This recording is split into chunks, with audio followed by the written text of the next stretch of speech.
Hello friends, in this video we are going to see how to find the hybridization of different molecules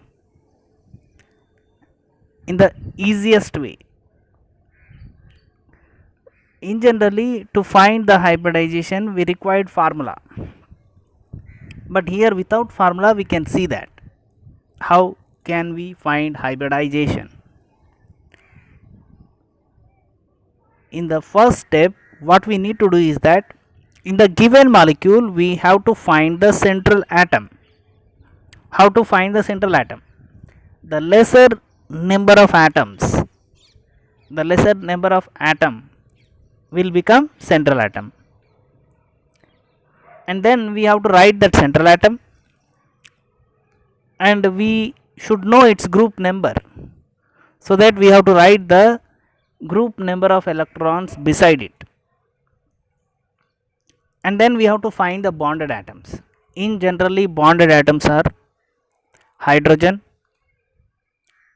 or maybe halogens, oxygen, or nitrogen, or sulfur. Any other atom may be present. Hydrogen and halogens are monovalent, they bind with one electron only, they will form one sigma bond. Whereas oxygen is divalent, sulfur is also divalent, they will bind with two electrons, one will form sigma and other will form pi bond. Nitrogen is trivalent, it will bind with three electrons, one it will form sigma, another two it will form pi bonds. So we'll see with one example, carbon dioxide. In this one carbon atom, two oxygens are present, lesser number carbon, so it will become central atom. It is a fourth group element, so we know that it is a fourth group element. So carbon you write, and four electrons, 1 2 3 4. And how many oxygen atoms are there? Two. Oxygen is divalent, so we have to connect with two electrons, one will form sigma, other will form pi bond. In the similar way, another oxygen also it will form sigma pi. Total how many sigma bonds are there? Two sigma bonds are there.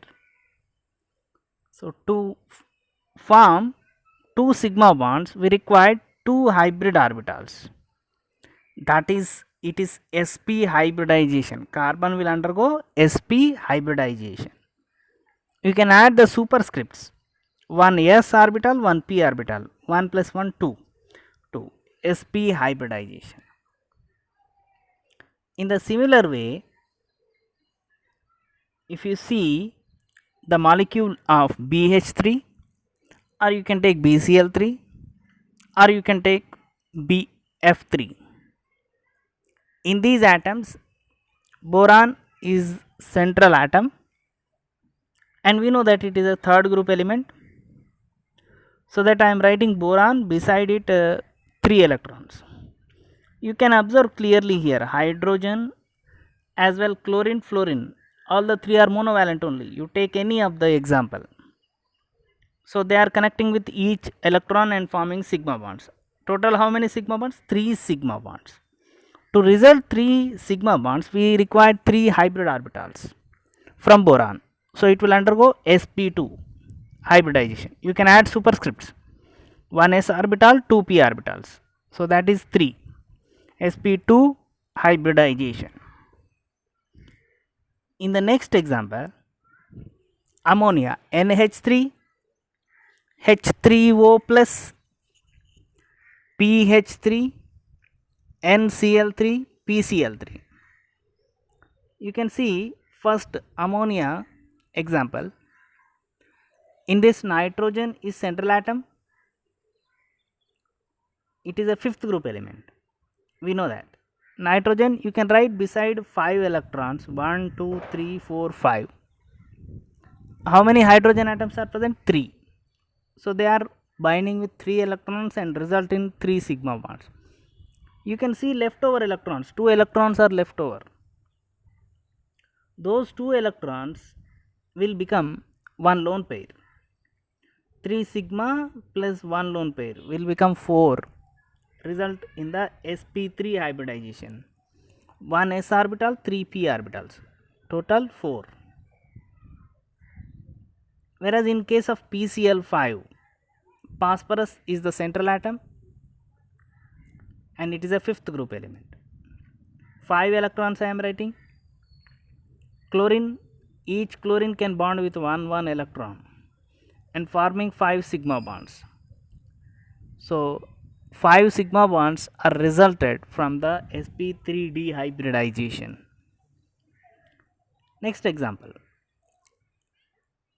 in case of SF6, central atom is sulfur, which is a sixth group element. So I am writing sulfur beside 6 electrons and each fluorine is bonding with 1 electron, resulting 6 sigma bonds. So 6 sigma bonds are resulted from sp3d2 hybridization. In the next example, IF7, central atom is iodine and it is 7th group element. 7 electrons I am writing beside of iodine. Fluorine is monovalent, so it will form 7 sigma bonds. These 7 sigma bonds are resulted from sp3d3 hybridization. So these are the simple examples. In the next class, we are going to see some of the complex molecules hybridization. Thank you.